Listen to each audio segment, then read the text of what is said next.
Subscribe to Swarajya and press the bell icon.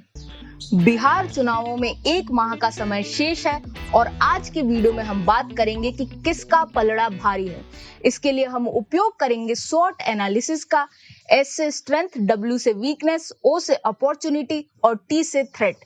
यह एक प्रकार की तकनीक है जिसका उपयोग होता है किसी भी रणनीतिक विश्लेषण के लिए और यह पूरा चुनावी विश्लेषण किया है मेरे वरिष्ठ जयदीप मजूमदार ने, जिसे आप स्वराज्य की वेबसाइट पर भी पढ़ सकते हैं। एक तरफ एनडीए है जिसमें लोक जनशक्ति party, Bharatiya Janata party, Janata Dal United, Hindustan Awam Morcha और अन्य छोटी पार्टियां हैं। दूसरी तरफ है महागठबंधन जिसमें RJD, Congress, communist party of India, मार्क्सवादी कम्युनिस्ट पार्टी और पप्पू यादव की जन अधिकार पार्टी है। पहले बात करते हैं एनडीए की। एनडीए की ताकत क्या है? सबसे बड़ी ताकत है नीतीश कुमार, जो कि उनके सीएम कैंडिडेट हैं। वे एक ट्राइड एंड टेस्टेड व्यक्ति हैं, उनकी छवि पर कोई दाग नहीं है। वे सुशासन बाबू के नाम से भी प्रसिद्ध हो चुके हैं। दूसरी ताकत है नरेंद्र मोदी, जिनकी बिहार में लोकप्रियता आप जानते हैं और वह एनडीए के लिए कैंपेन करने वाले हैं। जातिगत समीकरणों के अनुसार भी एनडीए का वर्चस्व है, क्योंकि ऊंची जाति से लेकर अनुसूचित जाति तक के लोग और नॉन यादव ओबीसी भी एनडीए के पक्ष में हैं। साथ ही एनडीए के पास है विकास का एजेंडा, जिसे पूरा करने के लिए बिहार में नीतीश, केंद्र में मोदी, इस प्रकार का नारा प्रचलित है। हालांकि कुछ कमजोरियां भी हैं। कमजोरी यह है कि 15 साल से नीतीश कुमार की सरकार है, तो कुछ सत्ता विरोधी लहर तो अवश्य ही है। साथ ही उनके शुरुआती 2 कार्यकाल जैसे थे उतना अच्छा तीसरा कार्यकाल नहीं रहा। इसमें अधिक काम नहीं किया गया, जिससे लोगों के मन में थोड़ी निराशा है। साथ ही 2015 में जब से एनडीए से नीतीश कुमार अलग हुए थे, तब से दोनों पार्टियों के बीच में आंतरिक मनमुटाव है, जो भी इस चुनाव में उनके ऊपर भारी पड़ सकता है। लेकिन अपॉर्चुनिटी यानी अवसर भी कम नहीं है एनडीए के पास। सबसे बड़ा अवसर तो यह है कि सामने वाली पार्टी के छवि कैसी है। जंगल राज के नाम से उनका कार्यकाल जाना जाता है। साथ ही तेजस्वी यादव को अनुभवहीन समझा जाता है, जो नीतीश कुमार के सामने सीएम प्रत्याशी की टक्कर देने वाले नहीं हैं।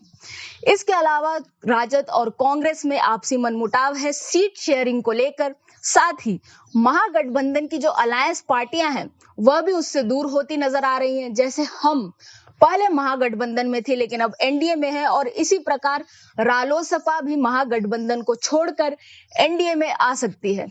ये उनके पास अपॉर्चुनिटी है, लेकिन थ्रेट भी है। सबसे बड़ा खतरा है उन्हें चिराग पासवान से, जो कि मुख्यमंत्री बनने की आकांक्षा रखते हैं, और लोजपा और जदयू के बीच में जो मनमुटाव है उसका एक कारण यह भी है। दूसरा खतरा है जो प्रवासी श्रमिक लॉकडाउन के दौरान बिहार लौटे थे, उनके मन में भी एनडीए के विरोध में भावना है, क्योंकि उनके अनुसार सरकार ने उनके लिए कुछ नहीं किया। इन बातों को ध्यान देना होगा। अब बात करते हैं महागठबंधन की। महागठबंधन की ताकत क्या है? उसका एक फिक्स्ड वोट बैंक है मुस्लिम और यादवों का, जो कि 30% हो जाता है बिहार के इलेक्टोरेट में। यह एक बहुत बड़ी संख्या है। साथ ही कांग्रेस उनके साथ है। कांग्रेस बहुत पुरानी पार्टी है और भले ही आज वह कमजोर है, लेकिन विरासत के रूप में उसका कुछ वोट बैंक है जो जाएगा महागठबंधन के पक्ष में।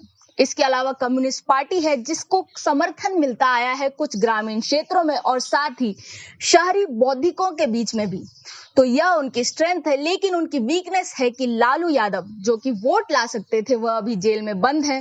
साथ ही तेजस्वी यादव को अनुभवहीन समझा जाता है। वे अपनी पार्टी में समन्वय बिठाने में असफल सिद्ध हुए हैं। इसके अलावा उनके पुराने कार्यकाल की जो छवि है, जो जंगल राज की छवि है, वह भी उन पर भारी पड़ेगी। उनके पास विकास का कोई एजेंडा नहीं है और कांग्रेस अलायंस में ज्यादा उनकी सहायता नहीं कर सकती, क्योंकि कांग्रेस के स्थानीय नेता नहीं है बिहार में। उनके सिर्फ राष्ट्रीय स्तर पर नेता हैं, जो बिहार की राजनीति में अधिक प्रभाव नहीं डाल सकेंगे। उन्हें खतरा किस बात से है? उन्हें खतरा इस बात से है कि उनसे जो उनकी जो पार्टियां हैं उनके संगठन में, वह उनसे दूर जा रही है।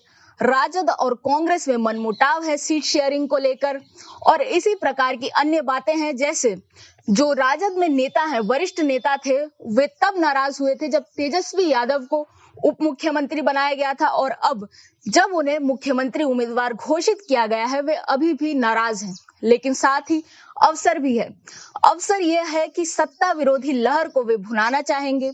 बिहार में कई बार बाढ़ आती रहती है जिससे लोग नाराज हैं, साथ ही प्रवासी श्रमिकों की समस्या से भी नाराज हैं। इन चीजों को वे भुना सकते हैं, लेकिन उन्हें खतरा है AIMIM से, जो उनका मुस्लिम वोट बैंक छीन सकता है। साथ ही जो यादव OBC और मुस्लिम बैंक का वोट बैंक है, उससे जो दूसरे OBC हैं वह इस महागठबंधन से दूर जाते जा रहे हैं, जो उनके लिए खतरा है। इस प्रकार कुल मिलाकर देखा जाए तो नीतीश कुमार के पक्ष में है डेवलपमेंट का एजेंडा, विकास का एजेंडा, लेकिन उनके विरोध में है सत्ता विरोधी लहर। वहीं महागठबंधन के पास कोई ऐसा बड़ा एजेंडा नहीं है, इसलिए भले ही नीतीश कुमार के पिछले 5 साल उतने अच्छे नहीं रहे हो, लेकिन अभी भी बिहार के पास जो सबसे उत्कृष्ट विकल्प है वह नीतीश कुमार का ही है। लेकिन जनता क्या सोचेगी, क्या डिसाइड करेगी, यह देखना रोचक होगा। मैं हूं निष्ठा अनुश्री, आप देखते रहें स्वराज्य।